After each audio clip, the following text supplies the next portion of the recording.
अल्हम्दुलिल्लाह अल्हम्दुलिल्लाहि हम्दन कसीरन तय्यबन कमा अमर व नशहदु अल्ला इलाहा इल्लल्लाहु वहदहु ला शरीका लह व नशहदु अन्ना सय्यदना व सनदना व मौलाना मुहम्मदन अब्दुहु व रसूलुहु अम्मा बाद अऊज़ु बिल्लाहि मिनश शैतानिर रजीम बिस्मिल्लाहिर रहमानिर रहीम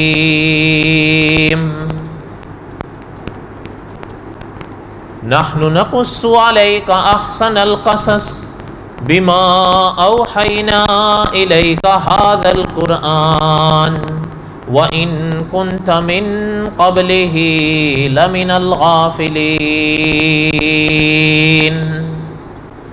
सदक़ल्लाहुल अज़ीम व बल्लगना रसूलुहुन नबियुल करीम व नहनु अला ज़ालिक लमिनश शाहिदीन व शाकिरीन वल्हम्दुलिल्लाहि रब्बिल आलमीन। अल्लाहुम्मा सल्लि अला मुहम्मदिन व अला आलि मुहम्मद कमा सल्लैता अला इब्राहीम व अला आलि इब्राहीम इन्नका हमीदुम मजीद। अल्लाहुम्मा बारिक अला मुहम्मदिन व अला आलि मुहम्मद कमा बारकता अला इब्राहीम व अला आलि इब्राहीम इन्नका हमीदुम मजीद। क़ससुल अंबिया अलैहिमुस्सलातु वस्सलाम के असबाक हम पढ़ रहे थे।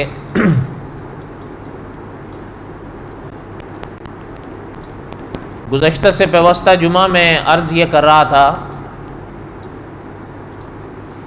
कि अल्लाह ज़ुल जलाल वल इकराम ने जो जादूगर हज़रत मूसा के मुकाबले में आए, उन्होंने पैगंबर के मोजज़े को देखा और अपने जादू के करतब की तरफ भी ध्यान दिया और ये बात अल्लाह की इनायत से समझ गए कि जो सामने वालों ने किया है, यानी कि पैगंबर ने, वो जादू नहीं है, बल्कि वो उनका अपना काम भी नहीं है, वो उनके अपने बस की चीज़ नहीं। जो हमने किया वो तो जादू था, वो हमारे बस की शय थी। जब ये चीज़ उन्होंने भांप ली और महसूस कर ली और देख भी ली, तो अल्लाह ज़ुल जलाल वल इकराम ने अपने पाक कलाम में इरशाद फरमाया कि वो ईमान लाए। और यानी इतना सा भी एहतमाल किसी के दिलो दिमाग में नहीं रहने दिया कि वो कोई खुद तो वो कह रहे थे कि हम उस अल्लाह पर ईमान ले आए जो जहान का पालनहार है, लेकिन उसके साथ फिर उसके बावजूद कहने के मुस्तकिल वजाहत की कि हम उस रब पर ईमान लाए हैं जो हज़रत मूसा और हज़रत हारून के रब हैं। उलमा ने लिखा है उसकी वजह यह है कि चूँकि अल्लाह ताला माफ़ फरमाए, फ़िरौन के दावों में भी ये एक दावा था कि अना रब्बुकुमुल आला, तो रब्बुल आलमीन कहने से किसी के ज़हनों में ये शक या ये ख्याल पैदा हो सकता था, इसका इम्कान था और बड़ा वाज़ेह सा इम्तिहान था, इम्कान था, चूँकि वो उसके साथी थे, उसी के बुलाने पर तो आए थे। तो उन्होंने फिर आगे मुस्तकिल इस जुमले का इजाफा फरमाया कि हम उस रब पर ईमान लाए हैं जो हज़रत मूसा और हज़रत हारून के रब हैं, ताकि किसी के जहन में ये अदना सा शक शुबो भी ना रहे कि हम फ़िरौन के लिए कह रहे हैं। नहीं, उन्होंने वाज़ेह फरमा दिया कि हम फ़िरौन के लिए नहीं, हम हकीकतन रब्बुल आलमीन पर ईमान लाए। अच्छा, जब उन्होंने ये कहा, अच्छा, सहाबा फरमाते हैं रिज़वानुल्लाहि ताला अलैहिम अजमईन कि शान है अल्लाह की कि दिन के सुबह के वक्तों में वो जादूगर थे, लेकिन शाम ढलने तक वो शुहदा थे। इसकी शायद थोड़ी सी वजाहत आगे आ जाएगी इंशाअल्लाह। ये भी मुकाम है। और जाहिर बात है कि फिर जब ये मुकाम है तो फिर इम्तिहान भी फिर वैसा होगा, चूंकि ये बातें ना देखें, आज अल्लाह ताला रहम फरमाए, मैं इस वाक़े को बयान करूं या आप इस वाक़े को पढ़ें, अब क्या डर है। लेकिन जिसके सामने ये बात और जिसके सामने उन्होंने अकीदे का ऐलान किया, उनके लिए तो बहुत बड़ा इम्तिहान था। और उन्होंने भी यानी साहिब क़ससुल अंबिया ने लिखा है कि ये ईमान से फिर इनकलाब आता है कि उन्होंने फिर कोई ये नहीं किया कि चलें छुपा लें। जैसे कि उलमाए मुफस्सिरीन ने लिखा है कि जादूगर तो खैर ईमान ले आए, कुरान ने वाज़े कर दिया। साहिब अपना तारीख ने यह भी लिखा है कि किब्ती भी ईमान लाए। बाद ने फरमाया हजारों थे, बाद ने फरमाया कई थे, लेकिन उन्होंने अपने ईमान और अकीदे का इजहार नहीं किया, इसलिए कि उनको पता था अगर ईमान और अकीदे का इजहार कर देंगे तो सामने बैठा हुआ है, तो वो खामोश हो गए। बहरहाल उन्होंने अपने अकीदे को छुपा के रखा। अपने मरहले पर दीने इस्लाम अब भी इसकी इजाजत देता है, लेकिन जाहिर बात है जो साहिब अजीमत लोग होते हैं उनके लिए नहीं, जो बड़े लोग होते हैं उनके लिए नहीं, मेरे आपके लिए चल जाए।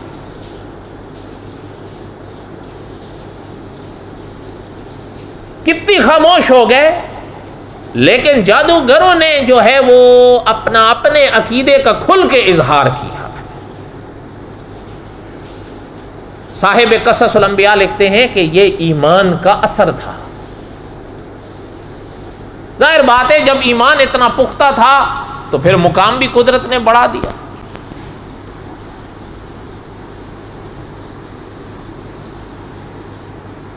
लेकिन ये वो जो सामने बैठा हुआ था उसके लिए तो ये गोया मौत थी।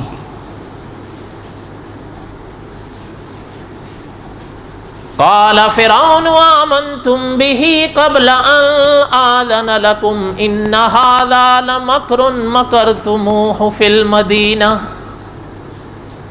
लितुख़रिजू मिन्हा अहलहा फ़सौफ़ तअलमूना। वो कहने लगे बगैर मुझसे पूछे, वो कहने लगा बगैर मुझसे पूछे मेरी इजाजत के ईमान ले आए, और इतना यानी ये भी नहीं किया कि मुझसे इजाजत ही मांग लो। और कुरान कहता है, साथ कहता है, पता चलता है तुम्हारी और इनकी मिली भगत है ये। हालांकि उलमाए मुफस्सिरीन ने लिखा है बादशाह था लेकिन झूठ बोल गया। फिर उन जादूगरों बेचारों का हजरत मूसा के साथ क्या ताल्लुक था, या हजरत मूसा का उनके साथ क्या ताल्लुक था? हजरत मूसा तो उनको जानते भी नहीं थे, इसकी रियाया थे, इसके लोग थे। और कहते हैं मिली भगत ये थी, वे गोया के पहले ही तय किए हुए थे कि हारेंगे और उसके बाद इस शहर में रहने वालों को यहां से निकालेंगे और फिर अपना सिक्का जमाएंगे। लेकिन यह झूठ था। लेकिन बहरहाल अल्लाह ताला माफ फरमाए, फिर ऐसे मरहलों पर ऐसे लोग ऐसा कर या कह तो देते हैं।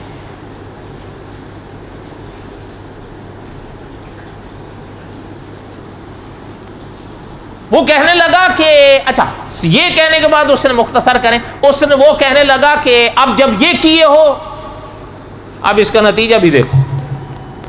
ये तो तुमने किया, अब हम क्या करते हैं वो भी देखो। लउक़त्तिअन्ना अयदियकुम व अर्जुलकुम मिन खिलाफिन सुम्मा लउसल्लिबन्नकुम अजमाइना। कहने लगे अब तुम्हारी सजा में ये कर रखूंगा कि तुम्हारा हाथ काटूंगा, तो जहां से हाथ काटूंगा उसकी दूसरी जानिब से पैर काटूंगा, मुखालिफ जानिब से। मसलन खुदा न करे अगर किसी का ये हाथ काटता है तो फिर पैर ये नहीं ये काटे, और अगर ये हाथ कटता है तो मेरा पैर ये नहीं ये काटेगा। और उसके बाद कहता है कि फिर तुम्हें फांसी दो, इसलिए कि ये जो तुमने किया है इसकी मेरे पास यही सजा है।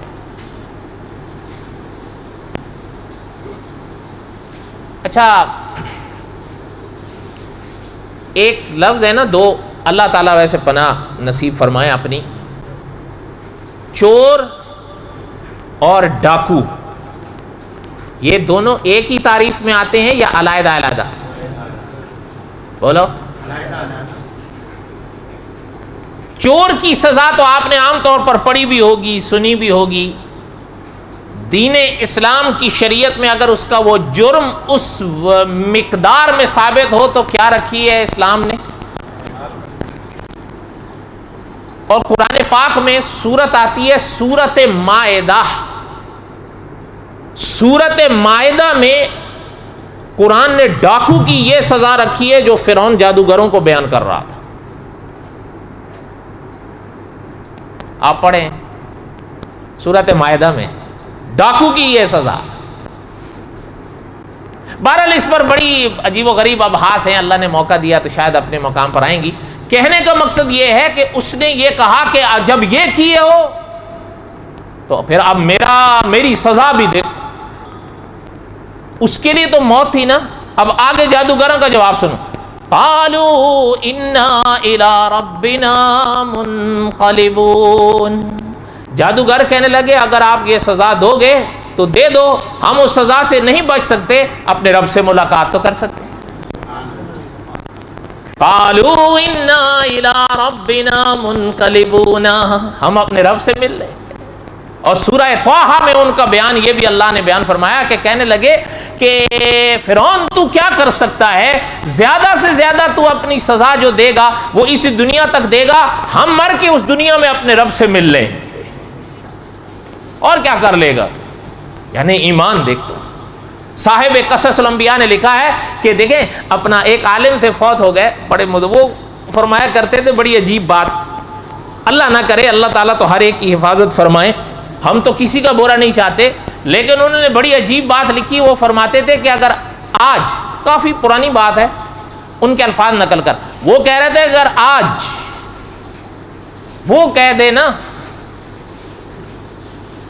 कि next Sunday we will see you, attack भी ना हो बस सी यू हो, फिर देखो फिर हमारा क्या हाल हो। इसलिए कहा, इसका साहिब कससुल अंबिया ने लिखा है कि बस जब इस तरह के कभी उनसे डर गए, कभी नौकरियों के मालिकों से डर गए, कभी इमिग्रेशन के हाथों मजबूर हो गए, और कभी पेट के हाथों तो फिर कहीं गए ही नहीं है। जब इस तरह के हालात से हर जगह अगर मैं और आप बिछ जा रहे हैं तो फिर मान लो कि ईमान अभी बस बहरहाल अल्लाह ताला कबूल फरमा ले, वरना वो बात नहीं। वरना ईमान के तो यानी असबाक में से एक बड़ा सबक ये है कि राज़िक़ कौन है। लेकिन जब हम हथियार डाल दें मजबूरियों के आगे तो फिर ठीक है, अल्लाह ताला ईमान कबूल फरमा ले, वरना साहिब कससल अंबिया ने लिखा वो बात नहीं है कि कभी इंसान एक बात में झूठ बोले, भाई चलो वो फ़ायदा हो जाएगा, कभी इस बात में झूठ बोले, कभी ये फ़ायदा हो जाएगा, तो बस अल्लाह ही कबूल फरमाए, वरना वो बात। अच्छा, अब आगे वो भी कहते, जब देखे बहरहाल वो उनके सामने भी तो मंजर था ना, वो समझ गए कि अब बहरहाल फिरौन सजा तो देगा, इसलिए उसने तो ऐलान कर दिया था, वमा तनकिमु मिन्ना इल्ला अन आमन्ना बिआयाति रब्बिना लम्मा जाअतना। वो कहने लगे जो निशानियां हमने देखी हम ईमान ले, और तेरे नजदीक हमारा क्या जुर्म। अच्छा, कुरान एक और जगह कहता है, जब उन्होंने ये देख लिया ना कि भाई अब तो यही मसला है, उसने ऐलान किया तो सजा तो देगा, कहने लगे रब्बना अफरिग अलैना सबरन, कहने लगे या अल्लाह हम आपसे दुआ करते हैं। और मुफ्ती तकी उस्मानी साहब ने इन जुमलों का बड़ा अजीब तर्जुमा किया है, रब्बना अफरिग अलैना सबरन, कि अल्लाह हमारे ऊपर सब्र का पैमाना उंडेल दे। मुफ्ती तकी साहब ने तो यह तर्जुमा किया है कि अल्लाह हमारे ऊपर सब्र का पैमाना उंडेल दे, बगैर सब्र के तो यहां इस मरहले पर कायम रहने का सवाल ही पैदा नहीं होता। वतवफ़ना मुस्लिमीना, ताकि जब तेरे दरबार तेरी दरगाह में हाजिर हो तो हम मुसलमान। रब्बना अफ़रिग़ अलैना सब्रन वतवफ़ना मुस्लिमीना, कि ए रब हमारे हम पर सब्र का पैमाना उंडेल ताकि हम तेरी दरगाह में हाजिर हों तो मुसलमान। अच्छा, यहां पर थोड़ा सा उलमाए मुफस्सिरीन के यहाँ एक बहस है कि आया फिरौन ने जो धमकी दी थी ना, फिर वो उस पर अमल भी किया था या अपनी बात को धमकी तक ही रखा। बाज़ उलमा तो इस तरफ गए हैं, बड़े बड़े उलमा, वो फरमाते हैं कि फिरौन ने धमकी जरूर दी थी लेकिन इस पर फिर अमल नहीं किया, छोड़ दिया। और इमाम राज़ी रहमतुल्लाह अलैह हजरत ने लिखा है कि फिर उसने अमल किया या नहीं किया, कुरान और हदीस इस बारे में खामोश है। अल्लाह ही बेहतर जानते हैं। कुरान ने यहां तक तो बयान किया है कि उसने धमकी दी और जादूगरों ने यह भी कहा कि भाई तुम्हारे नजदीक हमारा जुर्म है ही क्या, ईमान लाना। और फिर दुआ की कि अल्लाह हमें सब्र की तौफीक दे, और दुआ की कि हमें इस हाल में इस दुनिया से ले जा अल्लाह कि हम मुसलमान।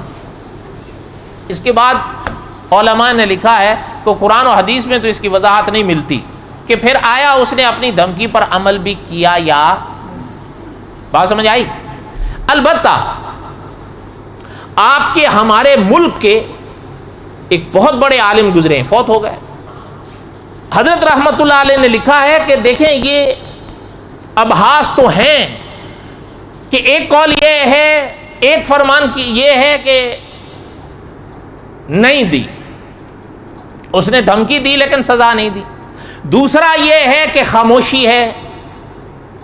अलबत्ता उन्होंने अपने दलाइल की रोशनी में लिखा है कि जिस तरह फिरौन के धमकी के अल्फाज कुरान बयान करता है और जो तारीख कुरान फिरौन की बयान करता है, उससे यही पता चलता है कि उसने सजा दी थी, इसलिए कि उन्हें ऐलान किया था। फिर चौथी चीज उन्होंने ये लिखी कि आप सल्लल्लाहु अलैहि वसल्लम के शागिर्द थे हजरत इब्ने अब्बास। ये कुरान पाक की तफसीर के सबसे बड़े आलिम थे सहाबा। हुजूर के शागिर्द भी थे, हुजूर के चचा के बेटे भी थे। हजरत इब्ने अब्बास रजी अल्लाह अन्हुमा का फरमान आज भी पुरानी किताबों में मिलता है। हजरत ने फरमाया था कि फिरौन ने सजा दी थी। तभी तो मैंने शुरू में नकल किया ना कि हजरत फरमाते थे शान है अल्लाह की, सुबह को जादूगर थे लेकिन शाम तक शोहदा थे। तो शोहदा वो कौन होता है आप बताएं? इसलिए मौलाना रहमतुल्लाह अलैह जिनकी बात मैं आपसे अर्ज कर रहा था, उनकी तहकीक यही है कि फिरौन ने दी थी, इसलिए कि उसके लिए तो ये मौत थी। उसने सरेआम जो ऐलान किया, पर उसके लिए क्या मुश्किल था, अल्लाह ताला माफ फरमाए। और अल्लाह ने अपने उन नेक बंदों को मुकाम दिया। रब्बना अफ़रिग़ अलैना सब्रन वतवफ़्फ़ना मुस्लिमीना। अल्लाह ताला ने उनको सब्र भी दिया, अल्लाह ताला ने उनको मुकाम भी दिया। यहां तक बात समझ आई? अब ये बात तो हो गई पूरी। अब इसके ज़िम्न में एक किस्सा उलमाए मुफस्सिरीन ने लिखा है, उसको भी हम पढ़ते हुए चलेंगे। वो किस्सा लेकिन जाहिर बात है वो आज तो नहीं पढ़ सकते। वो किस्सा ये है कि इब्तिदा में हमने पढ़ा था हजरत आसिया का वाकया। हजरत आसिया कौन थी? फिरौन की बीवी, जिन्होंने हजरत मूसा की परवरिश की। उलमा ने लिखा है कि उन दिनों में जब ये मामला चल रहा था, अभी उसने हजरत आसिया ने एक शख्स के जिम्मे यह काम लगाया कि जो बात वहां पेश हो, जैसे हो, मुझे बताना कि क्या हुआ और क्या हो रहा है। ये बात जहन में रहेगी तो इंशाल्लाह आगे वाक़या जब पढ़ेंगे हज़रत आसिया का तो बात समझ में आ जाएगी। अलबत्ता वो इसी मरहले पर उलमा ने लिखा है, इसलिए मैंने इशारा किया है, वो मुस्तकिल ही पढ़ेंगे, पूरा दर्स ही उसमें लग जाएगा। अलबत्ता जो पिछला सबक अधूरा छोड़ गए थे उसको पूरा कर लें 3-4 मिनट में। कौन सा पिछला सबक अधूरा छोड़ा था? कोई याद है? न याद हो तो मैं याद करा दूं।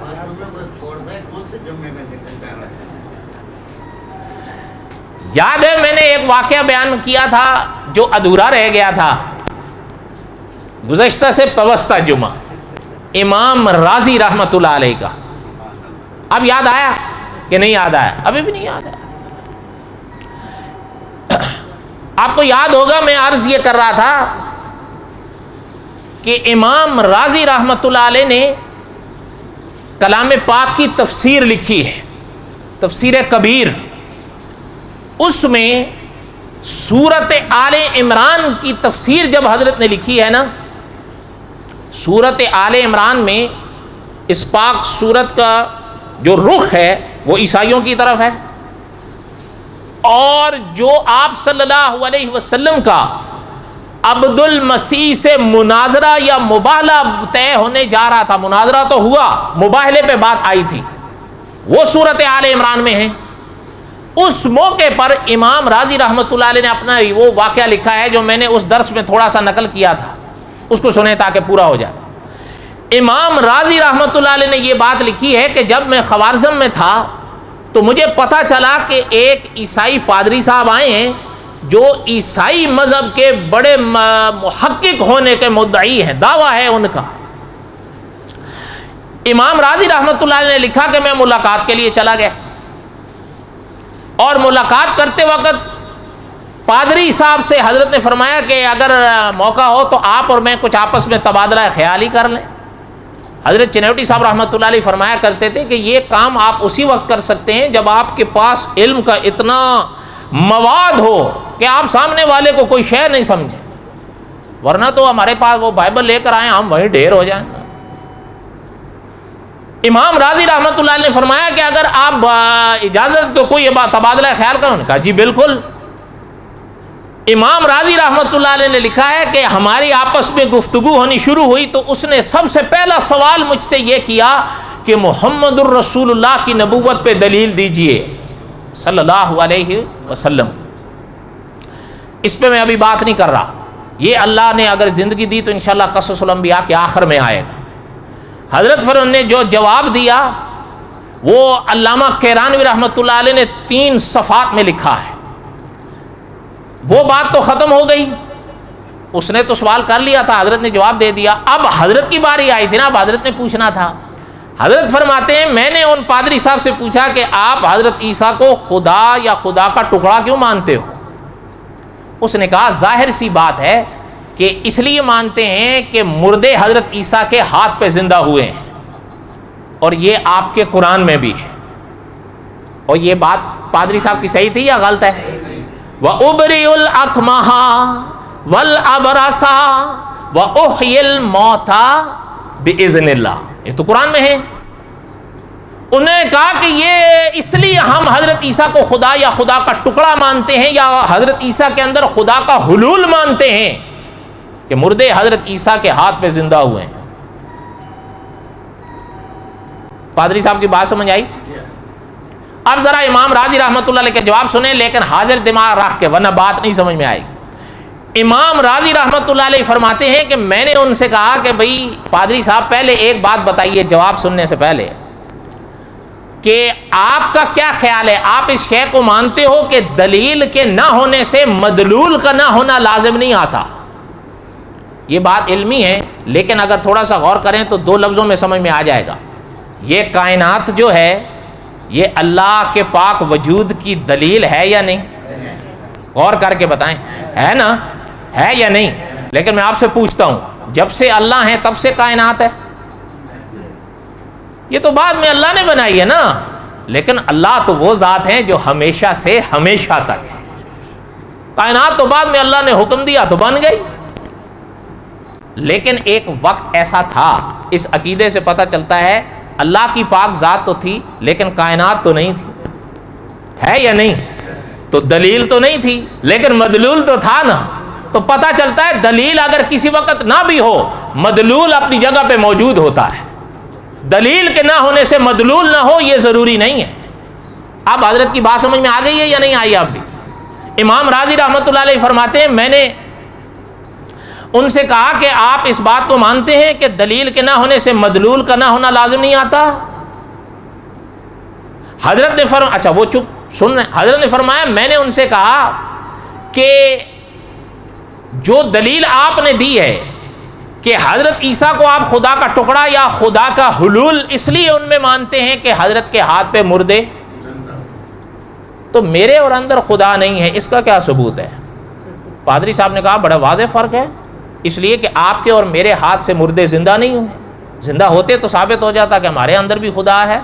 जब हमारे अंदर हाथों पे मुर्दे जिंदा नहीं हुए तो पता चल रहा है कि मेरे और आपके अंदर खुदा। इमाम राजी रहमतुल्लाह अलैह लिखते हैं, मैंने कहा कि मैं अब समझाऊं, आप मेरी बात समझे ही नहीं। मैंने तो पहले कहा कि दलील के ना होने से मदलूल का होना जरूरी नहीं, ना होना जरूरी नहीं होता। बात यह है कि हजरत ईसा तुम्हारे नजदीक खुदा या खुदा का टुकड़ा इसलिए है कि तुम्हारे नजदीक दलील पाई गई तो मदलूल साबित हो गए, लेकिन तुम्हारे और मेरे नजदीक आप और हमारे अंदर खुदा का ना होना फकत इस बुनियाद पर है कि दलील नहीं पाई गई। तो मैं तो पहले कह रहा हूं, कभी दलील नहीं होती, मदलूल होता है। अगर तुम्हारे जुमले को मान लिया जाए तो हमारे अंदर भी खुदा होना साबित, और क्या कम से कम इम्कान तो हो ही जाएगा। नहीं समझ आई बात? अब अल्लाह करे सो इनको नहीं समझ में आई, अभी भी शशोपंज में बैठे हुए हैं और सियासत पे तबसरे किया कर। उलमा ने लिखा है उसकी नौसत यही होती है, इल्मी बातें आदमी नहीं समझ पाता। मुझे चेहरे बता रहे हैं ना, जो समझ गए जो नहीं समझ वो आकर 10 साल होने वाले हैं, मुझे भी आपसे वाह पे हुआ है कि ऐसा थोड़ा है। हजरत ने फरमाया कि ये तो क्या बात है। फिर दूसरी बात हजरत ने फरमाई, मेरी बात समझो कि जिंदे और मुर्दे में एक मुशाबहत तो थी ना, कल जिंदा था आज मर गया, मुशाबहत है या नहीं? इसलिए कोई हैरानगी की बात नहीं। कल जिंदा था आज फिर जिंदा हो गया तो क्या बात है? अपनी जगह कमाल अपनी जगह है, लेकिन फकत यह खुदाई का सबूत नहीं बन सकता कि सामने वाली शख्सियत में खुदाई या खुदा का हुलूल या खुदा मान लो। हजरत ने फरमाया, हाँ ये देखो जो फर्क होता है वहां तो मुशाबहत मौजूद है। एक तरफ लाठी है, जिसकी वजह से मैंने ये मुनाजरा सुनाया था। हजरत ने फरमाया था, एक तरफ लाठी है, लाठी में कोई जान नहीं, लेकिन दूसरी तरफ वही लाठी सांप बनती है, फिर वही सांप लाठी बन जाता है। कोई मुशाबहत तो क्या, दूर दूर तक कोई इम्कान नहीं है। एकदम जिंदा होता है, एकदम बेजान हो जाता है। अगर लाठी का सांप और सांप का लाठी बनने से हजरत मूसा का खुदा होना जरूरी नहीं है, तो फिर एक जिंदे को मुर्दा या मुर्दे को जिंदा कर देने से हजरत ईसा का खुदा होना कैसे जरूरी हो गया? आप बात समझ में आई है? आसान बात समझ में आती है ना, ये तो बच्चों को भी आ जाएगी। ये कौन सा कमाल है? हजरत का यानी इल्म देखें। इमाम राजी रहमतुल्लाह अलैह फरमाते हैं, मैंने दूसरी, अच्छा अल्लामा किरानवी रहमतुल्लाह अलैह का इल्म जो रोशन हुआ है इस मुकाम पर, उन्होंने कहा कि ईसाइयों के नजदीक हजरत ईसा के खुदा या खुदा के टुकड़ा होने की सबसे बड़ी दलील हजरत ईसा का मुर्दे जिंदा करना है। लेकिन इमाम हजरत किरानवी रहमतुल्लाह अलैह ने लिखा है कि बाइबल पढ़ने से पता चलता है हजरत ईसा के हाथ पे कुल 3 मुर्दे जिंदा हुए हैं। कितने? लेकिन हजरत ने कमाल किया, हजरत ने लिखा है कि बाइबल ही में हजरत हिजकील का वाकया मौजूद है, हिजकियाल में, कि हजरत हिजकील के हाथों पे हजारों मुर्दे जिंदा हो गए। अच्छा, तो 3 मुर्दे जिंदा करने से खुदा, तो हजरत हिजकील ने फिर क्या कसूर किया है? गलत बात है। हजरत किरानवी रहमतुल्लाह अलैह गलत बात लिख रहे हैं, आप बताएं। अच्छा, हजरत अल यसा, उनका वाकया खुद बाइबल में है, सलातीन में, कि हजरत अल यसा की जिंदगी में तो मुर्दा जिंदा होना रहा, उनकी वफात के बाद सिर्फ उनकी कब्र में एक मुर्दा डाला गया तो उनकी कब्र की बरकत से मुर्दा जिंदा होकर बैठ गया। तो फिर हजरत अल यसा भी खुदा नहीं? और बोलो तो सही, उनके उसूल के तहत तो फिर हजरत अल यसा और हजरत हिजकील ने क्या किया? पता चलता है कि जिंदे और मुर्दे, मुर्दे और जिंदे, ये उस जात के करिश्मे हैं जिनके हाथ पे जाहिर हो रहे हैं वो पैगंबर के मुअज्जे। हमारे तो लोग कहते हैं ना कि जी उलमा लिखते नहीं, उलमा पढ़ते नहीं, हम उलमा को पढ़ते नहीं, सीधी बात है। हजरत किरानी रहमतुल्लाह अलैह ने जो ये किताब लिखी थी, मौलाना असीर अदरवी ने लंदन टाइम्स का वो अखबार पेश किया है कि लंदन टाइम्स ने अपने ज़माने में लिखा था कि अगर ये किताब दुनिया में मौजूद रही जो इस मुसलमान आलिम ने लिखी है और लोग उसको पढ़ते रहे, तो हम ये लंदन में बैठ के कहते हैं कि हमारा मजहब कभी तरक्की नहीं कर सके। लेकिन क्या करें, आप में से किसी ने आज तक उस किताब को देखा भी नहीं, पढ़ना तो दूर की बात। तो बहरहाल ये बातें तो लंबी हैं। मेरे कहने का मकसद ये था कि अल्लाह ताला ने उन जादूगरों के ईमान बख्शा और मुकाम बख्शा। अल्लाह ने ज़िंदगी दी तो बकाया आइंदा वमा अलैना इल्लल बलागुल मुबीन, सुन्नतें पढ़।